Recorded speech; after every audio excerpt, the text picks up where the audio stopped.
Miss Gabagalitas! With Tita Cora and Kapitana Sisa.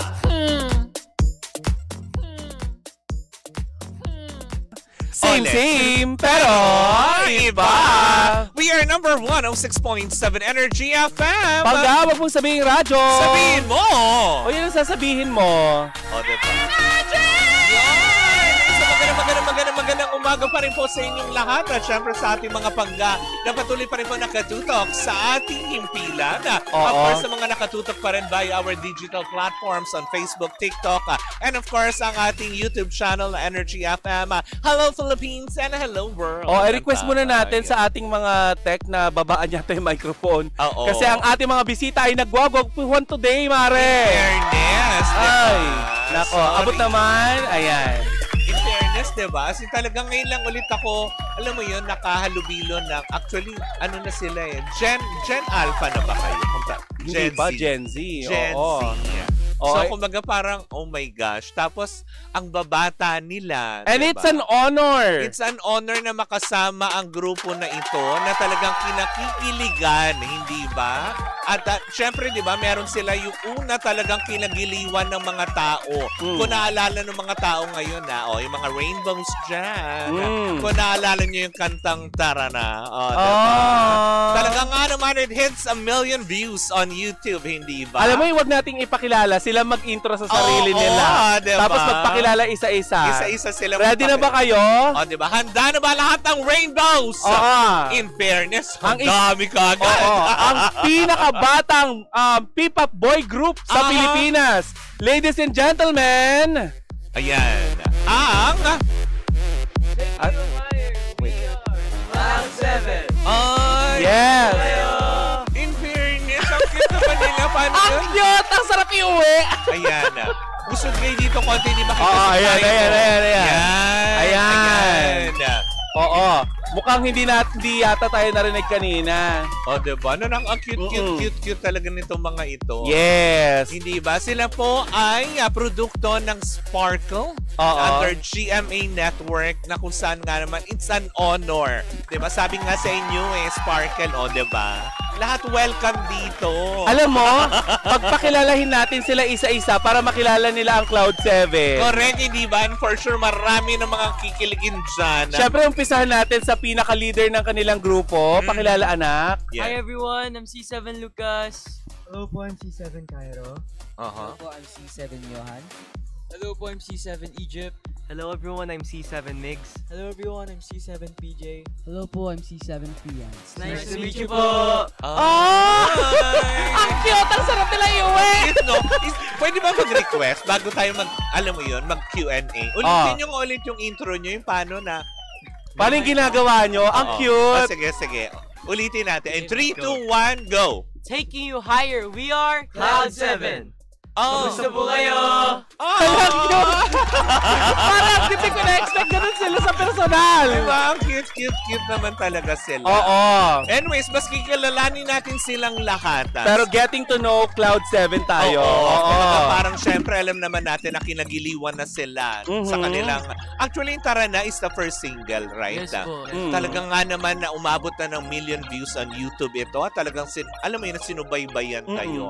And then now, meron tayong Bara-Bara. Diba? Tama ba? Which is mapapakinggan natin later. Oo, mamaya yan. Pero saglit lang, yung Tara Na, sinong sumulat nung awitin ninyo? Meron pong nagsulat ng song namin before, si Sir Kyle Eliza po. Sinulat po niya yung song para sa amin kasi parang nung panahon po na yun, parang yun pa lang po yung start ng journey pa lang po namin sa P-pop industry. So parang na-inspire siya sa amin na parang gawan ko kaya ng song yung mga kids na to tungkol sa journey nila, tungkol sa pag-abot ng pangarap nila. Kaya ayun po, nagawa po yung song na Tara. Which is napakaganda, napaka-inspiring. Ako bilang hindi ko na masabi kung ilang taon na ako, pero nai-inspire ako dun sa song. Ang ganda-ganda. Correct, hindi ba? Tsaka each song, kasi alam mo yun, paulit-ulit kong pinapakinggan because I want to know you guys more through the songs na alam mo yun, kinikater nyo sa publiko. Each songs kasi, di ba? Like yung sa Tara Na, may message di ba, na kino-convey sa mga tao. Di ba, na parang it's not about just having fun lang, di ba, na parang you lift each other up din. Meron akong tanong, kasi nagtataka ako, di ba karamihan sa inyo na mga nagbibinata, hindi ba naging mahirap sa inyo na, di ba kapag nagbibinata, nagbabago yung boses? Lalo na, sino yung may pinakamataas na boses sa inyo? Yung lead vocalist ninyo? Di ba? Ang tataas Si na mga Johan. boses. Oo. Hindi ba kayo nahihirapan? Like, nararamdaman nyo ba na anytime soon medyo bababa na yung boses nyo? Or may technique ba kayong ginagawa? May special technique ba kayong ginagawa? Ako po actually sa di ba sa training po pagka nagtitraining na na po dahil nga po nagbibinata, pumipiyok po kada po namin pagka merong talaga? warm-up. So po naramdaman ko na po yun, bumababa yung boses ko. Ilapit mo, anak. Madalas po kami nahihirapan. Oo. Mabilis ng panahon din po kasi. Bale, nung pinag-perform po namin yung Tarana, parang baba na po ng boses namin compared to dati. Kasi papunta na kayo sa pagbibinata na talaga ng... Yun ang natanong ko, Mare, kasi nabuo yung kanilang grupo sa panahong nagbibinata sila. Which is, anytime soon, magbabago yung boses nila, di ba? Correct. Pero ito yung tanong ko. Kasi, syempre, mga binata kayo, tapos talagang, alam mo yun, na may kanya-kanya kayong hilig. Paano kayo nabuo? Yung parang tipong, sige, tipong, syempre, nung una pa lang, nung pinagbuo-buo kayo, di ba? Na, tipong, andun na kaagad ba yung chemistry? Parang tipong, uy, eto na yun. Kwentuhan nyo naman kami. Sino ang magkwento? Ako Siguro po. yung leader na lang nila. Sige. Actually, ang story po niyan, isa-isa po kami na-scout. Yung manager namin, yung co-manager namin na si Sir Jay.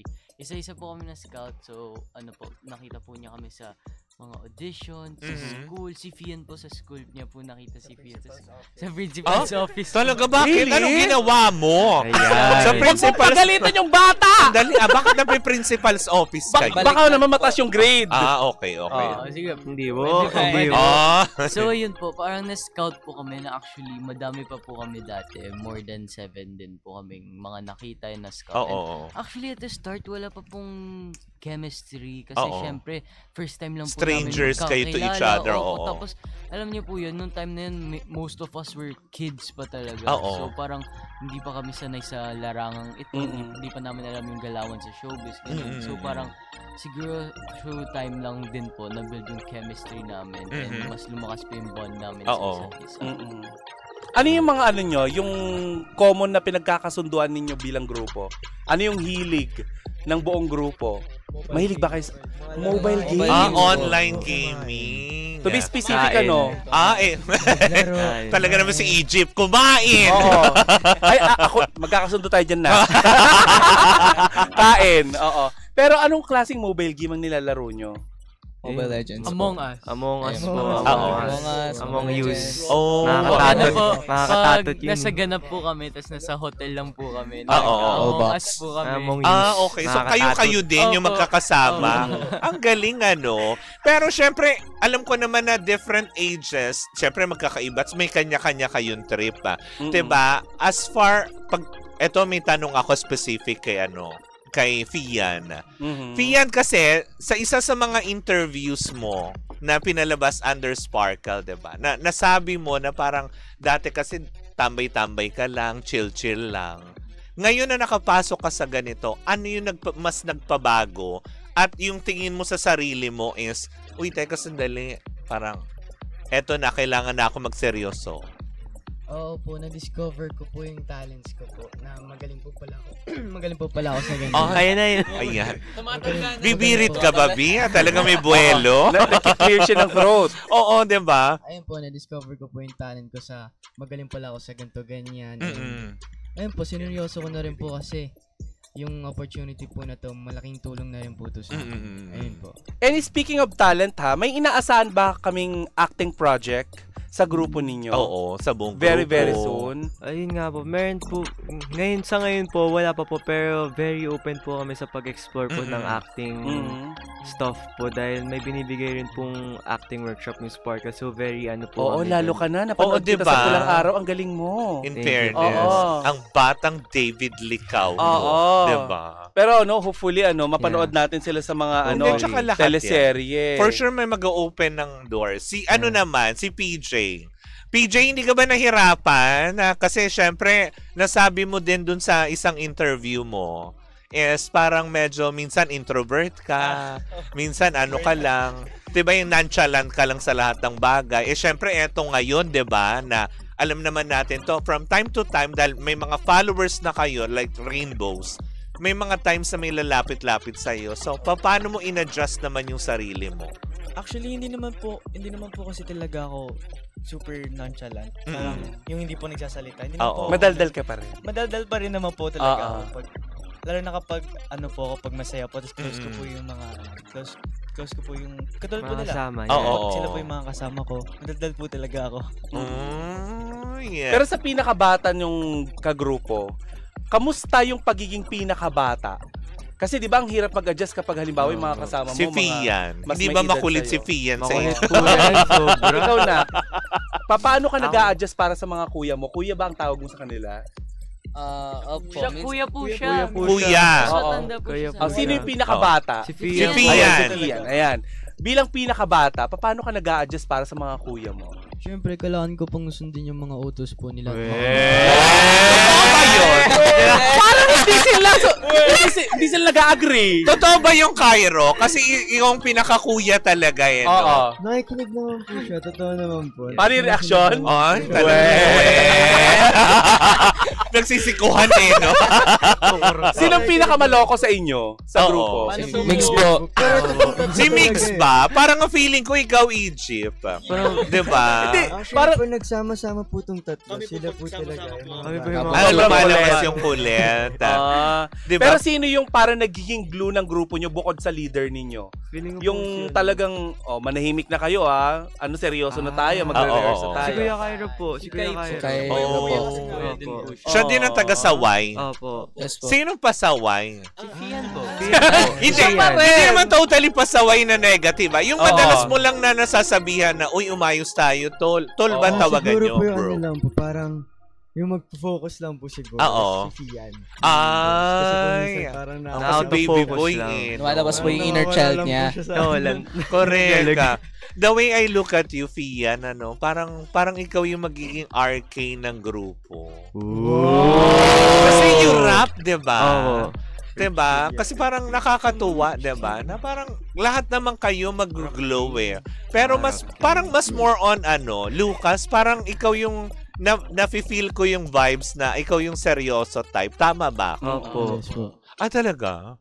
As in talagang pagka-work talaga. Opo. Kung tutusin po, parang pag magkakasama po kami, mas nonchalant po kay PJ. Oh. Feeling ko nga siya ang nonchalant sa kanila eh. Oo nga. Kasi Bilang parang leader. kanina din, while looking at you, yung bago tayo sumalang, sabi Seryoso ko, lang si oo, parang ito yung hindi ko pwedeng biruin. Hindi naman po. Ay, hindi. Yung feeling ko lang na ganong vibes na yung lahat ng sasabihin ko kailangan, di ba, na seryoso. Yung tipong parang feeling ko pag may sinabi ako sa yung, alam mo yun, kanal lang, Pek. Parang dededmahin mo lang ako. Okay, Ay, pero next may topic. tanong ako, Mare. Kay Egypt na nasa likuran. Oo, Ayan, para yan. makita nila yung kapugian nitong Parang bata isa-isa na. naman Hello. sila. Taon-taon, may lumalabas na P-pop group sa Pilipinas, which is kayo yung pinakabata. Mm. Okay? Ano yung pagkakaiba nyo sa kanila? Like, ano yung something sa inyo na nag-stand out talaga kayo? Siguro po, ang nag-stand out po sa amin is we have Sparkle behind us. Ay, palakpakan natin ang Sparkle, In Tinutulungan fairness po kami ng naman. Sparkle. Yes. Yun po yung, nakakaiba po sa amin. Mm. Is we have Sparkle po. O, may idadagdag pa ba kayo? Yes. Ano yung talagang tingin yun? Parang, kakaiba kami sa Oo. ibang P-pop. Kasi di ba kapag sinabing P-pop, P-pop na naman, dami na ninyo. Di ba? Bukod sa pinakabata kayo, ano pa yung sa tingin nyo nagbibigay ng yung characteristic niya na nagbibigay ng impression sa ibang tao na kakaiba kayo? Siguro po yung bond po namin. I feel like yung friendship po Yes. namin is hindi lang po siya on camera. It's very natural Yeah, it's po. very So, natural ibig po. sabihin ba nito may mga P-pop na hindi sila friends? Ay, Hindi, joke lang. Hindi naman sa ganun. Joke lang. Hindi. ano lang May- po talaga, parang feeling ko po if manonood po ako, very likable po yung group namin po when it comes po sa mga Magaan lang kasi. interactions po namin. Oo nga. Ganun, parang Oo. very magaan po talaga. Correct. At Kunwari saka po, if hindi ako parte ng Cloud7, tapos nakita ko Cloud7 sa stage, Matutuwa ay, po. wow! Yes, Yeah. ganun. Ay, Matutuwa talaga? po ako sa kanila. Naka-experience naman ba kayo na tipong, siyempre may events na pinupuntahan. Mhm. Wala naman kayong na-experience na tipong, siyempre, yung feeling ba sa inyo baguhan tong mga to tapos Oo. Ay, may hierarchy. Siyempre naman po, hindi po may iwasan. May ganun. Paano niyo hinahandle yun bilang Oo. mga bata pa kayo? Siyempre, po, like, we respect na lang kung sino man yung... Yan ang gusto ko sa Sparkle. Kasi Mababait alam ang mo, mga bata they nila. train their talents na magpakumbaba kayo. Kahit na sabihin mong may mga pangalan followers na kayo, And diba? kami na lang po yung nakikisama, kami po yung lumalapit po. Hello po, pwede po. Ay, very good. Pag ganun, sumbong niyo sa akin, ha? Sabihan nyo kami, ha? Dahil kami bahala sa programa namin. Kasi meron din talagang mga grupong ganyan. Nagigigil ako. Yung inapakan si tita ko. Hoy, what? Ay, hindi mali. Hindi nila inapakan yung pako sa isang awards night. But anyway, Si Migs, hindi ka lang sasalita, Migs. paano magsasalita si Mig? Oo. Parang naipit na yata si Mig sa likuran. Oo. Ito po siya sa Hindi, ayan, no? Nasa Eto nga, mic. parang naitulak na siya Oo. sa harap. Nakaganyan na siya kanina, ate. Okay, okay. But anyway, Mix, may tanong ako. Kwentuhan mo nga kami bilang ikaw yung isa sa mga tinuturo nilang pinakamakulit. Ano yung hindi mo makakalimutang experience nyo? The funniest moment nyo? Funniest moment po. Siguro, marami po kasi. Oo. Parang, Name one. parang siguro po yung sa moment ko na lang nung nasa MV po kami, ginawa po namin yung MV ng Tara na nalock po ako sa CR nun. Totoo? Hindi po ako makaalis nun. Sabay parang may hinabol po kasi kaming oras nun. So biglang nilate na po kami dahil sa akin, hindi po ako makalabas ng CR nun. Tapos binangga po ni Oo. Egypt. Binuksan niya Ay, po talaga? Opo. I had to save him. Oo. Ano pa? Ano pa yung mga ano? Ano yung mga common yung pag magkakasama kayo 'di ba usually pag ganyan, yung tipong nagtitingin lang kayo, alam niyo na yung kalokohan ng bawat. Pero May ganun po kami ano lagi. yun? Parang, ano ba? Basta, pag ano po, pag may nakita po kami nakakatawa. Oh, titingin na lang po Ah, kami. talaga? Alam na po namin yun eh. Oo. Meron na po yung ano. Nakita po kami ng nag-sambay, nag-skyrim po kami. Oo. Nakita po kami ng Roblox na. Oo. Character pa. Alam na po Oo. namin yun. Kahit Oo. mababaw. Kahit mababaw. Ay, sa alam mga po ganon. namin. Eto naman, since sumisikat na kayo diba? Oo naman. Hindi, I mean talaga nagkakapangalan na kayo. You guys have been recognized. You have followers like rainbows. Diba? Have you ever encountered na may mga fans na medyo, alam mo yun, Lumalampas. crossing the line Oo. already? Na, kumaga na-abuse na ba kayo ng fan? Hindi naman po sa na-abuse, pero siguro po masyado po silang Protective, hindi gano'n? naman po, masyado na po silang Clingy? pumasok. Opo, parang ganun. Oh. Clingy po. And Sino sa inyo yung madalas nakukurot? masyado pong si Migs po, Ah, actually. talaga? One time po may parade po kami, tapos parang... Ay, meron po ako ano. Ito po, Opo. resibo. Ay, Resibo. may peklat yung bata. Opo, ito po. Nakalmot Resibo. ka? Opo. Resibo na po yun. As in talaga? Oo, masaya naman yun. Oo. Pero masaya yung scar na yun, na ibig sabihin, sikat na Ibig sikat sabihin, kayo. like, palong-palo sila sa amin. Oo. Super Oo. appreciate nila kami. Okay lang naman po. Mas sa okay na lang yun po sa kaysa amin. yung dinadaan-daanan lang kayo. Basta diba? wala pa pong namamatay. Opo. Okay. Ito pa naman. Wala namamatay at hindi umuwing duguan. Oo. Okay lang yun. Diba? Eto na, magpunta na tayo dito sa latest song niyong Bara. Tell us about Bara Bara. Oo. Oo. Sinong sumulat? Ikwento nyo sa amin paano siya nabuo. Ayan, may ano ba, nalalaman ba kayo sa likod ng inyong awitin, ang latest single nyong Bara Bara? Sa kanilang leader na lang. Oo. Sino ang composer nito, na? Actually, ang composer po ay si Sir Kik Salazar ng ABS Star Music. Oo. Oo. Sino po ang sino ang nakaisip na nito na ilabas na Actually, habang ginagawa lang po namin, habang nagre-record po kami ng song namin na Silipin ang Mundo, pinarinig lang po ni Sir Kicks yung Bara-Bara. Parang, uy, may song rin ako, pakinggan nyo lang to. Tapos, nung first namin pagkarinig dito, parang, ang ganda, sabi namin. So, parang sabi namin, Sir Kicks, can we have this song? Can we record it next time? So, yun po. The next recording, yun po yung record namin yung Bara-Bara. And actually, umabot po siya ng almost a year bago ilabas itong Bara-Bara. Kasi nilock in po kami ng Sparkle para mag-training po. 6 months. Yes, for like 6 months para po sa relaunch namin. May mga voice lessons din. Yes po, meron din po. Vocal, dance, and communication. Sino sa inyo yung hindi sumasayaw dati? Pero ngayon sumasayaw na. Oo, naalala ko si PJ, sabi mo 'di ba, parang grade 5 ka, ikaw yung matigas ng katawan, tama ba? Oo. Pero balik tayo sa Bara-Bara. Ano yung mga challenges na na-encounter nyo habang ginagawa itong Bara-Bara? Habang nire-record nyo ito, habang ginagawa nyo ng choreo, ano yung inyong na-encounter na mga challenges? Siguro po sa choreo kasi may mga days na like may ibang prior commitments po yung ibang members namin. Like for school, ganun po, or nagkasakit po. So, lalo na po parang medyo naghahabol po kami sa oras para ma-relaunch po yung song na Bara-Bara. So, parang nagipit po kami sa time. Pero at the end of the day, nagawa naman po namin. And maganda po yung kinalabasan ng choreo. Napakaganda. Hindi lang maganda, which is maririnig natin after nitong ating interview with them. At bibigyan ko ng daan ito, ha. Fian, bigyan ka daw ng mic na nagagalit. Sabi, Fian, magsalita ka daw. Ano yung memorable experience mo dito sa Bara-Bara? Siguro po yung truck. Yung nasa sa truck MV. po. Sa MV daw po. Okay. Kasi po, parang mahangin po and ang peaceful niya po. Oo. Sino nagde-decide ng isusuot nyo? Napakagaling. Napakaganda ng mga sinusuot nyo. Oo.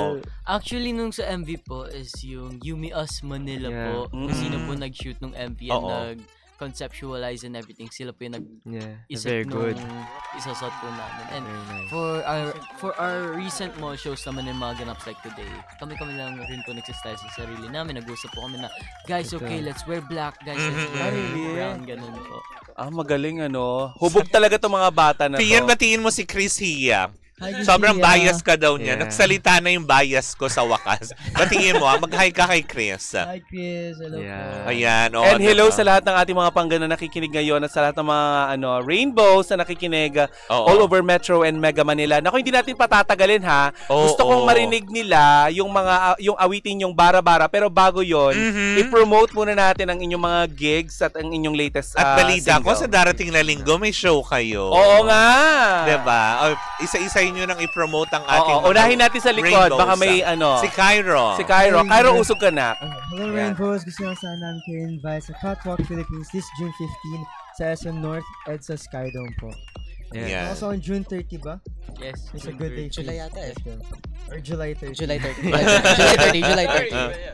July 30, yes po. Yes. And then after that, gusto po namin i-promote ang aming social media account. Just type Cloud7PH on all social media platforms. And please keep streaming our latest single Bara-Bara on Spotify and on YouTube. And don't forget, our Up Up and Away digital series is still up on Sparkle social medias. Sparkle social medias platforms. PJ, ikaw, may sasabihin ka sa mga Rainbow. Fian muna, tapos punta tayo kay PJ. Ang gusto ko lang po sabihin sa mga Rainbows, salamat po sa pagsusuporta po ninyo and sana samahan niyo po kami hanggang dulo sa journey po namin. Oo naman! Makakaasa kayo. Susuportahan ng Energy babalik FM. kayo dito sa amin, ha? Yes. Sa tuwing may album kayo, babalik kayo sa amin, ha? Yes, PJ. Ayun po, tulad na po ng sinabi ni Fian. Super thankful po kami sa lahat ng nag-support sa amin, sa lahat ng Rainbows na nanonood. Yes. Gusto po namin mag-thank you. Gusto namin sabihin na really appreciate lahat ng nag-support po sa amin. Ayan. Okay, Egypt. Hello guys, tandaan niyo yung promise niyo Tandaan niyo yun, yung nasa SM North kami. And please keep on streaming Bara-Bara. And yeah, see you guys soon. Pito hanggang dulo. Pito hanggang dulo. Maganda yun. Yes, darling, may sasabihin ka. Pasalamatan mo lang yung Rainbows natin. Batiin mo Kagaya sila. po na sinabi nila, thank you so much Rainbows at syempre mga kapuso na sinusuportahan niyo po kami and sana mag-stay kayo hanggang dulo rin. Saka stay tuned pa sa mga future ganap. Pwede po ako mag-shoutout. Oo naman! Go! Hello kay Mommy. Shoutout kay Mommy na nasa Dubai. Shoutout. Wait lang ako. Diba? Shoutout sa Mommy ko. Lumabas yung kulit. Sa Daddy ko na nasa Dubai. And then shoutout sa... Ano pangalan ng Mommy at Daddy mo? Para naman... Kay Mommy Katie. Yan. And kay Daddy Jesse. And then shoutout din sa isa ko pang Daddy na nasa UK and sa mga kapatid ko and kay Tita Kat and sa mga kapatid ko sa UK and sa tita ko na nasa Ireland at sa tito ko rin nasa Ireland. And sino ba ba? Wala po si pamilya dito. Sino ba? May mga tsahin ka naman. Wait lang, mag-isip ako ng shoutout. Okay na. Okay, sige. Migs. Sino na yung may shoutout? Isa-isahin nyo na. Migs, ikaw. Wala naman po. Nandito naman na sila yun. Ako pa may shoutout po ako. Shoutout po yung mga family ko doon sa US po. Si Mama Lo, Papa Jess, Daddy Joel, Mami LG, and mga pinsan ko po. Si Kenneth, si Kyle. Love you guys. Thank you lots for support. Ayan. Si Egypt. Kay Jan, kay Chloe, Roxanne, kay Kuya Kian, and kay Tito. Tatay ko. Ayan. Ako rin. Sige, ikaw muli. Mami, nandito na ako sa radyo. Mami Laura, nandito ako. Pati sa Wait, di mga ba kapatid ko dyan. nagpe-play puto sa mga kotse? Yeah! Okay guys, mag-ingat kayo, mag-seatbelt kayo Kasi may NCAP. Saka meron po pala ako shoutout po kay Ate May na ako na nasa Japan sa mga sisters ko po. Hello. Ayan. Ay, ba't anyway? Lahat ng pamilya ko dyan. Wow! Shoutout sa lahat ng pamilya namin dyan. PJ, ikaw, may shoutout ka? Sa mga kapatid ko, tsaka kay Mami, tulog po sila ngayon. Kay Jade. Shoutout sa inyo, sana makita nyo to. Mapapanood nila to kasi mapopost naman to. Kay Nanay JL, shoutout kay Nanay JL. Shoutout sa SB19. Shoutout din kayo. Nanood po kami ng Guys, podcast nila. Ay, sa Shoutout Philippine natin Arena. Bunso. Ay, ang galing. Mga kuya nyo sila. Mga kuya nyo tinitingala nyo. Talaga. And let's pray na maging ganun din yung path ng inyong Yes, career. diba? Basta wag lang lalaki ang ulo, wag magsusungit sa fans.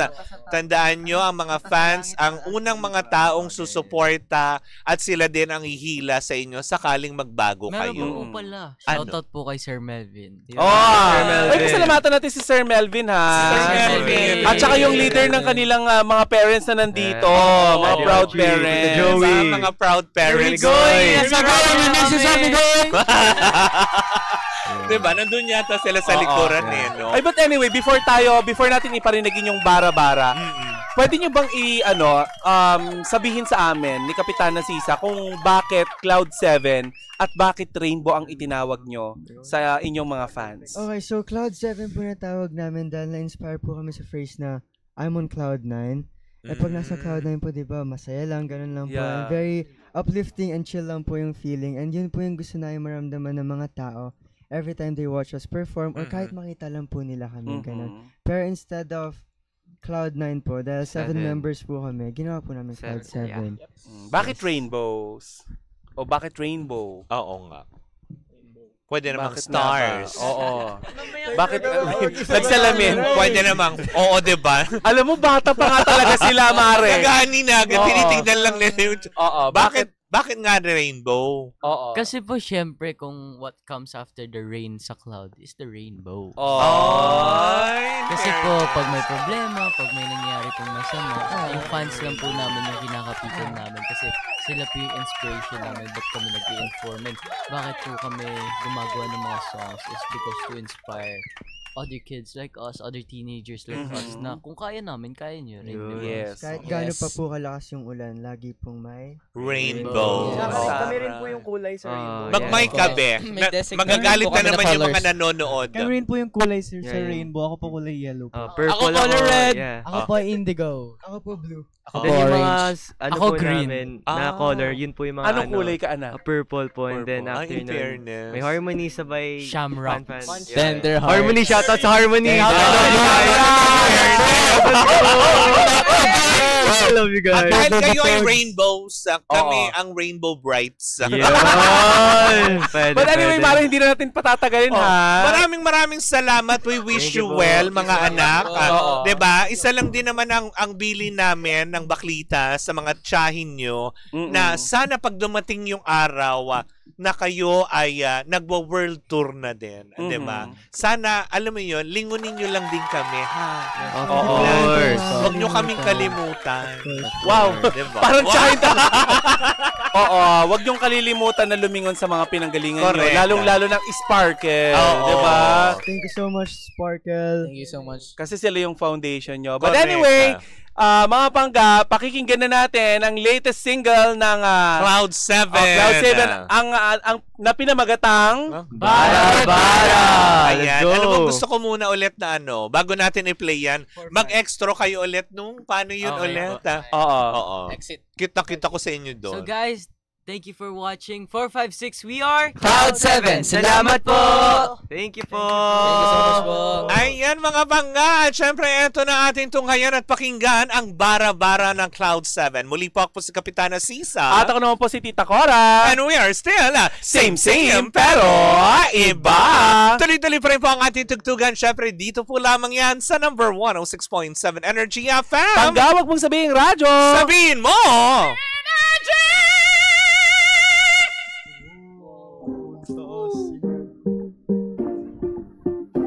Thank you.